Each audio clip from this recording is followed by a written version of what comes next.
12月24日，台湾世界展就要起稿啊！伫嘉义文创园区的主要展馆，10月19这2天也对外试营运。其中有一个展馆的主题叫做“拄拄好”，要展现嘉义的生活风格。伫台湾世界展的试营运现场，看到沙画，家长甲囡仔大家拢参加真欢喜。嘉义市各学校的校长嘛看甲真认真，希望刷落会当向学生来了解。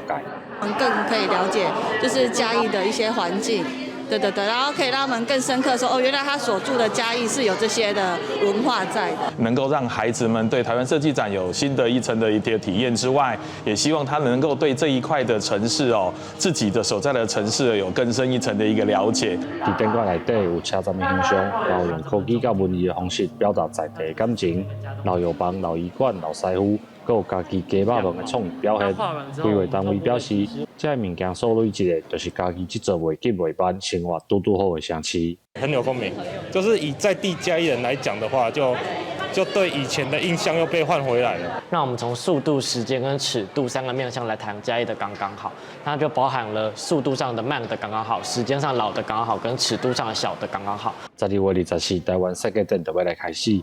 10月19这2天，伫嘉义文创园区的展览馆提早向嘉义市民开放，希望除了增加宣传，嘛会当做最后的准备。记者林伟霆，嘉义报道。